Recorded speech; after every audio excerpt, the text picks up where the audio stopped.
Hello, Lorenzo here, and welcome to a nightly space center on the dawn of Mission 20 of A Mission a Day. This is actually the third recording. The first one, my computer crashed. The second one, I had forgotten to actually start the recording software, so I was hitting all the shortcuts and making a nice video, launching rockets, talking about space, and then when I went to edit there was nothing there. So now we come into this difficult situation. The rocket is up in the air, it has done its job, and there is no footage of it. So I will explain what happened. We will go to the VIB first, and where we will have a look at the rocket that I launched. This will not feature any footage, this will be a documentary style. I will explain what happened. I'm not going to fly the mission again. So here we have the Mission 20 rocket. It was the largest rocket we ever flew, and it was quite exciting. You'll have to take my word for it, because we're not going to do it again. It has 6 liquid engines, 3 boosters, and as such was the largest contraption ever flown. Now, if you take a quick look at this, you might be able to guess what the purpose was. There are no big solar panels, which in fact led to quite a few problems, more on that later. There are no big solar panels, there is a lot of fuel, and a small capsule seated on top of it. The purpose of this rocket, of course, was to attach this fuel depot, or fuel section, to our space station, the Val station. Now, as usual, we're piggybacking an orbital mission for J Cheetah here. That would pay us some money. That would be the mission, let me grab it from the controller, the Going Round 1 mission, to get an orbit and do some science there. If you're a keen watcher, from seeing that this mission is still available and the next one wasn't, you'll be able to infer that that mission in fact failed. You might wonder how that happened, because getting into an orbit is sort of a prerequisite for rendezvousing and docking with the space station, so something went wrong there. I'll explain that in a bit. Now, you may have also noticed that this rocket was hideously expensive, 166,000 credits, and we currently have 7,000 left, so that's a problem that we will come to in a bit. So this rocket launch, the launch went off pretty well. It was quite scary because there wasn't enough thrust. We had to reroute some fuel, decouple the nodes a bit late, and then light these engines in sequence.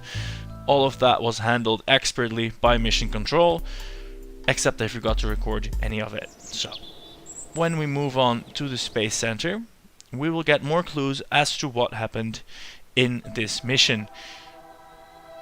Let's have a look. We have a vessel here. It's called Rescue Target 1. Oh gee, what happened there? Let's go have a look at Rescue Target 1.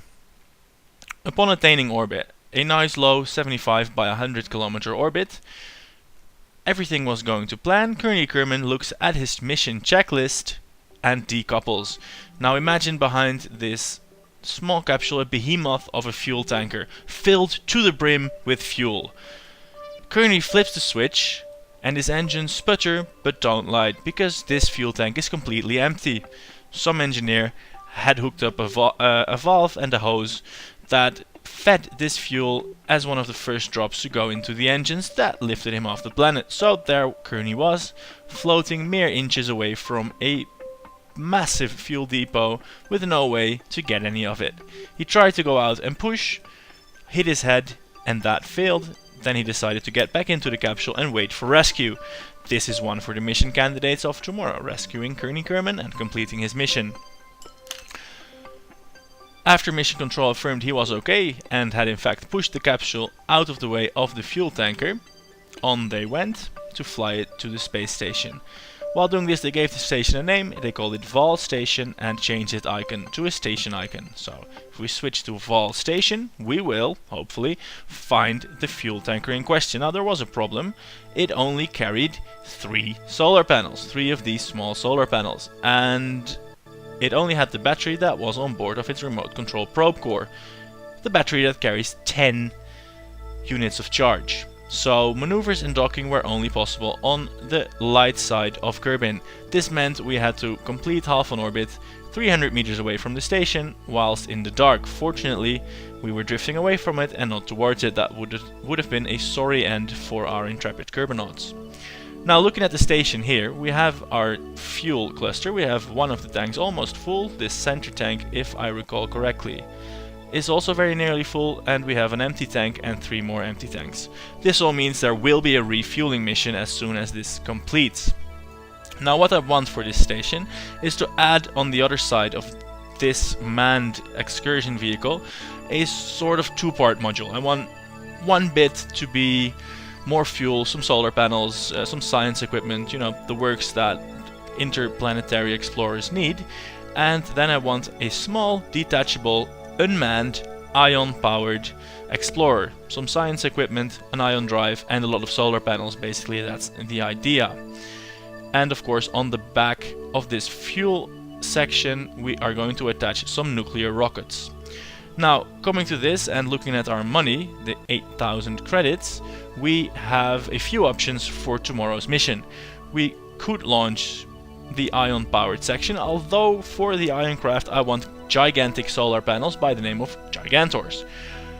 They are not unlocked in the tech tree yet, so that mission is out. And we are going to need to do a science mission. Or we can rescue Kearney, get the mission program from Jay Cheetah back on track, and of course rescue Kearney. Because who doesn't want to rescue Kearney? I certainly want to rescue him, that's for sure.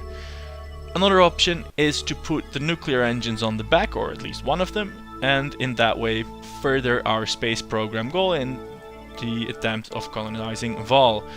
Now the nuclear engines have not flown before, so I don't want to stick them on the station without any tests. So I have devised a nuclear-powered unmanned lander to Vol that I ideally want to launch first before sending this one off or even attaching any nuclear rockets to it. This needs no science, but needs a lot of money.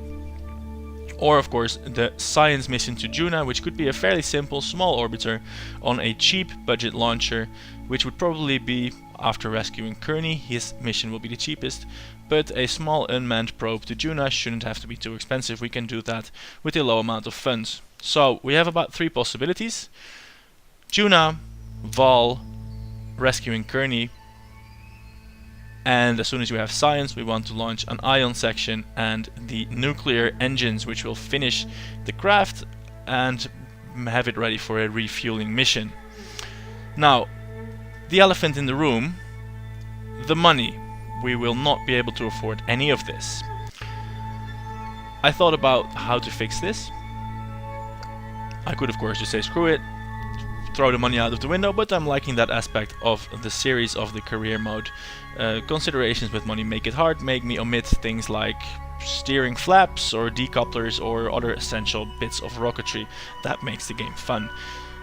I don't much like to write my own missions and then do them for money. That I might just as well play Sandbox if I'm going to do that. And I haven't had much luck in finding any nice mission packs on the internet. If you do know of any, or if you want to write some missions, feel free, send them in and I will probably play them. No, what I'm going to do instead to get some money is I'm going to break the 4th wall down. And if you have no idea what I'm talking about, Google that on Wikipedia or whatever and find out what that means. What I'm going to do, basically, I came up with it while thinking, what are the plans for this game? And the developers have said on the forums, and many people have suggested it, that there should be some kind of prestige system where based on how well you're doing, how interested the people are, that decides what spacecraft you get to purchase, how many funds you get to use. Well, that system would be pretty fun, but as far as I'm aware, there's not really a mod for it or any sort of way to gauge Kerbal interest. Too bad. What I do have is a YouTube channel, and YouTube tracks views and subscribers. 2 important metrics to gauge popularity. Now I don't have millions of views yet, so each and every one could be important. Same with subscribers. Now, YouTube recently released a new analytics suite that lets you easily count views and stats for a whole group of videos. I did it. Turns out my series so far has about 1,500 views in total. Not a huge amount, but certainly an amount. And after a long and hard thinking session, I came up with a views to credits ratio of 100 views. 100 credits per view. This would give me about 150,000 cash injection, which would be very welcome indeed. Would allow at least one of these missions. I'm going to say 1 view is 100 credits and 1 subscriber is, let's go with 1,000. I don't have that much subscribers yet, and this will be a nice incentive for me to popularize the videos and for you to watch it, to subscribe if you haven't, and to make all your friends do the same, because more views, more subscribers means more money for audacious space programs. So that is what's going to happen tomorrow. I'm going to get a cash injection from all the views that have happened so far, a nice boost that will fund the mission, and then after that we will see how that goes. One extra thing I'm going to do before tomorrow's mission is I'm going to make a quick compilation video of the last 20 missions. I'm thinking about 10 to 20 seconds per mission, so it should be about a 5-minute video showing what we did in the program so far to bring new viewers up to speed. And of course, tomorrow at 6 PM, as you're used to, this next mission will air.